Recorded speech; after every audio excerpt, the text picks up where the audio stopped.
Hello everybody, welcome back to Let's Play Hearts of Iron 4 Kaiserreich. As the KMT, let's continue on for the last off. So we've had our party meeting. And so far, and again, what we're going to be doing is we're either going to be going Syndicalists or Totalists. We'll just, again, like, we'll see where the chips fall. I haven't set a complete plan right now. Okay, so it looks like the Totalists have one in Italy. So we got Syndicalists, we got Totalist. The American Civil War will be beginning pretty soon. We'll kind of see how that goes. And aside from that, how's the rest of the world looking? We haven't really been paying too much attention. Also, while we're here, Spain did get a little bit of a rework. So let's see. So approach the commune, Syndicalist, Radical Social, or Totalist. Okay, yeah. I mean, I'm glad they've at least given like some update to the Spanish states, because I mean, Spain I don't think literally has ever been updated before in the past. So we will be doing a Spain update very soon. Like after either, well, probably when MacArthur's done, we'll be doing a Spain campaign. Council of Theorists. We'll support the LCS. So you support the Syndicalist. Honestly, I'm fine with that. Yeah. Well, we'll throw them in charge here. Go for Wang for the revolutionary route. When the center cannot hold. As the rank of the Syndicalists grows, the League of Chinese Syndicalists has become more and more divided. The original league was founded by the Chinese Syndicalist Party as a means of consolidating non-Kuomintang socialists together within the confines of United Front, as part of the deliberate strategy to maintain leverage in negotiations with their senior partners. This means that a disparate coalition of Marxist, anarchist, syndicalists, and other leftists, who otherwise would never have any chance of power in an original United Front, were brought under a shaky banner. Now the League suffers from their own success. With all their hard work and sacrifice potentially being undone, the League falls into, if the League fails to find a direction soon.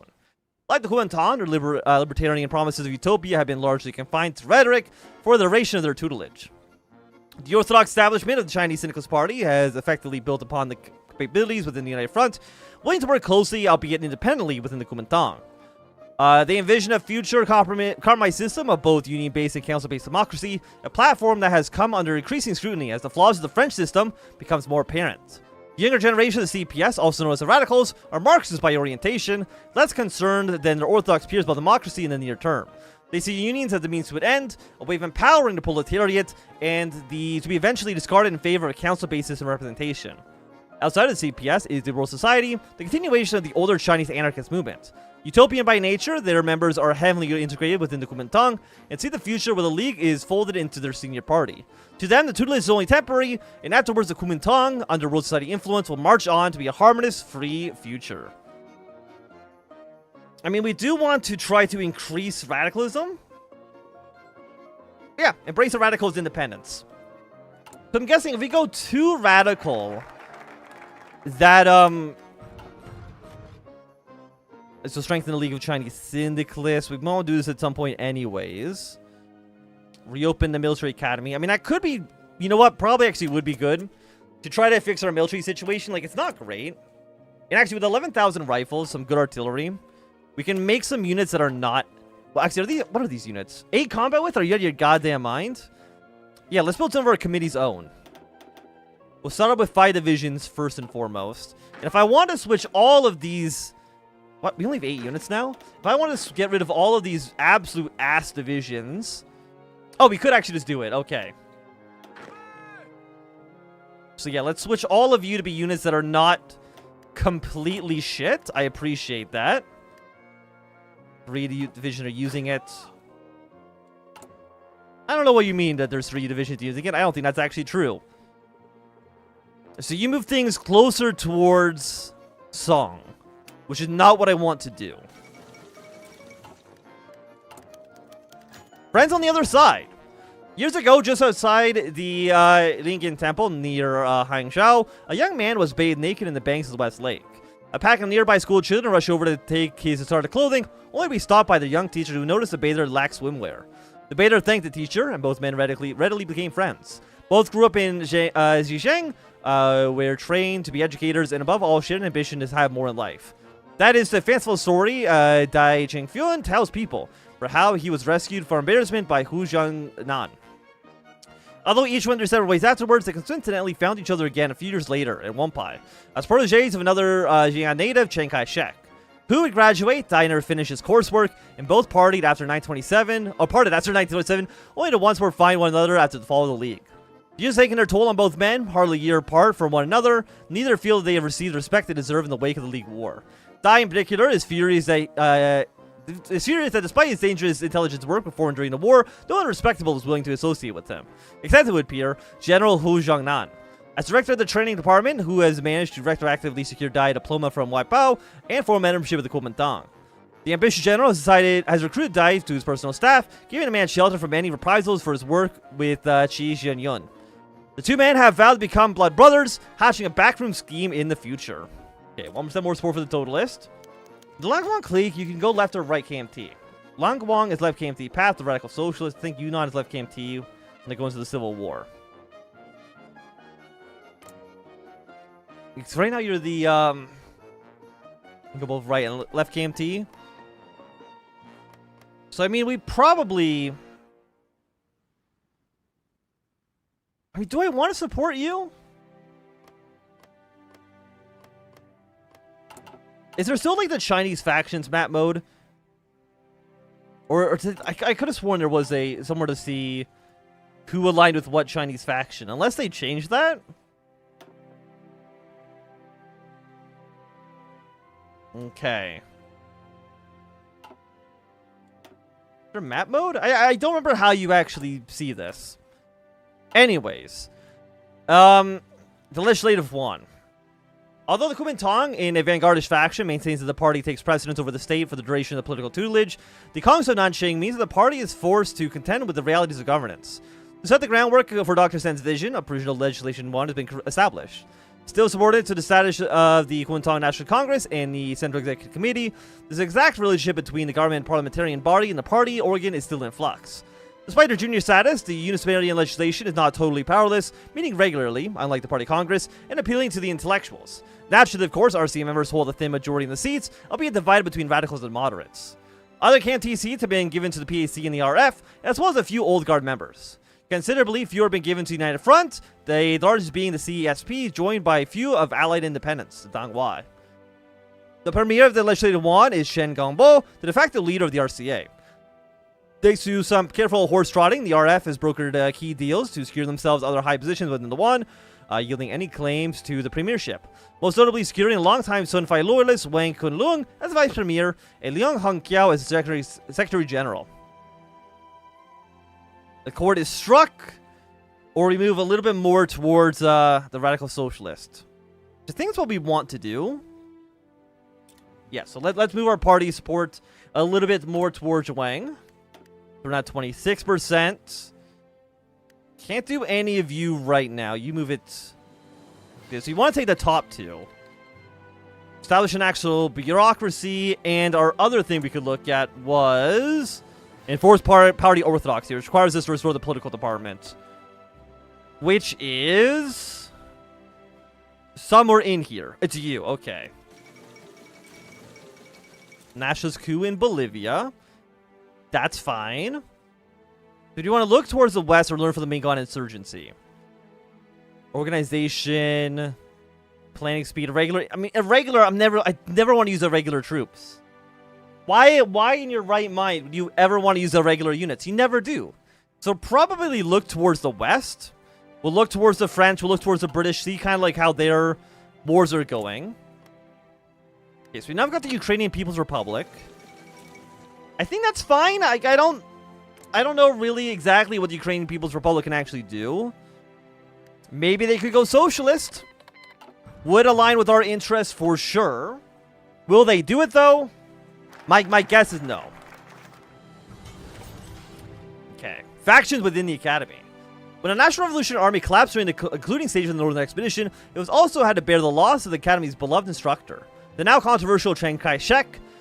As the NRA remains loyal to the left wing of the party, has fled from the Mingan zone, they nominated the capable General Li Jishen to take the role of the Wonpa's headmaster. Okay, so we need to find ourselves a new headmaster. And I think we do want to look towards the west. We're not going to do that quite yet. Having Chen Yuren will modify this effect. Do we have him? Hey, we do. Okay. So let us reinforce the foreign. Reinforce the foreign ministry. Even get some more allies outside of, in India. In who else is socialist? India socialist. Maybe some socialists in America, Europe. Maybe we can get some allies that way. I would like to have friends. Like, if I can't have them in real life, I would at least like to have them in Kaiserreich. You know what I mean? Okay, standoff in America. So, of course, we will be having the four-way civil war. That just happens no matter what. We'll kind of see what MacArthur does. I think we... of course, we want John Reed to win. Like, that kind of goes without saying, but we'll see what MacArthur does. Hopefully, he puts himself in a bad situation. Tragedy struck the Kuomintang last week, as one of the pivotal figures had laid to rest. Liao Zhongke was a founding member of the Kuomintang, and at least titularly the second highest ranking member of the party state. While I respect him on the left, he has continued to nurse lasting wounds from the brutal assassination attempt in 1925. It seems that he has finally succumbed to those wounds, though thankfully lived long enough to see the party return from its exile. As his funeral concludes near Nanjing, his personal effects are not the only things being divided. Following the tradition set by Dr. Sun himself, his wife, He Jianyang, herself a prominent revolutionary, has taken a Central Executive Committee seat. The position of Vice Chairman of the CEC, position specially created for him during the exile period, has gone to Song Qingling, helping preserve the balance of power within the party. Main contention, however, is the title of Premier of the Executive Committee, or the Executive Yuan. The nominal head of the executive branch, it was freshly created during the League War as a replacement for the old Beijing Prime Minister. Liao hardly had any time to utilize, however, leaving executive power effectively in the hands of a nominally weak presidency. To Wang, the job was meant to be the means of personally, was meant as a means of personally recognizing Liao's contributions. To his rivals in PAC, it represented a mere necessary counterweight to the chairman, as Liao was seen as more conciliatory. Wang is determined to avoid having to split executive prerogatives, fearing that the pair was the powerless president vulnerable to the political machinations. As President of the Republic, it is his right to appoint the Premier, and Chen Gongbo is the most logical candidate. A loyal protege, friend, and leader of the RCA, he can't see is troubled by his personal radicalism and the fact that Wang needs him elsewhere. The personal alternative for Wang is to abolish the premiership and incorporate it into the presidency, certain to cause alarm. Whatever he decides, his choice will cast a long shadow. So I think what we're going to do is we're going to appoint Chen Gongbo. Sounds fine to me. What's happening in Indochina? Oh yeah! What is happening in Indochina? It's kind of a mess. I kind of completely... Oh, that's why I only have 8 divisions. Because I sent these units... Right, I know what I've done. I wonder if we can maybe kill these 2 German divisions. They have, like, no supplies. I mean, they should get killed off fairly easily. Thank you, Nathan, for reminding me that Indochina even exists. Having Dai Chengfu, which do we have him? No. If we were to have... He's not even actually in a list. Okay, so let's not worry about that too much. Let's restore the political department. We'll kill off these 2 German divisions. Finland has joined the Reichspakt. Socialists have taken control in Norway. And that seems basically fine to me. The Korean National Revolutionary Party. Salute our Korean comrades. We're not going to read this event, but you can read it for yourself. Okay. So I think the parliamentarians maybe won in Siam, I believe. And what does the Kuomintang represent? With the recent premiership solidified, Chen Gongbo has officially announced the publication of the new treaties. What does the Kuomintang represent? Chen begins with an attack on Deng Yanda, Sun Fo and the Four Elders, and others who have encouraged party factionalism, and thus losing the party's capacity to lead the national revolution. In common reorganizationist rhetoric, he advocates for the intense house cleaning of the party, rejecting calls for a new party or a separate party. In his recent work, Chen has assigned the Kuomintang 3 missions: a national revolution, a world revolution, and a cultural revolution. China, after all, is not a colony, nor is it a nation. Rather, it is an international colony, with losses in its financial, territorial, and judicial sphere. As an economist by background, he considers the loss of financial sovereignty the most painful of China's weaknesses. Chen believes that during the Great War, Britain's imperialistic domination of the world have been shakenly, dramatically, but Germany's ultimate victory meant a revival of capitalism reaction. This, he argues, explains why post-war Germany is governed by the most part by the conservatives, and why Germany was leading Europe into a bulwark of reaction. Germany's intervention in the Northern Expedition therefore represents an reactionary imperialist attempting to stifle the natural progression of history.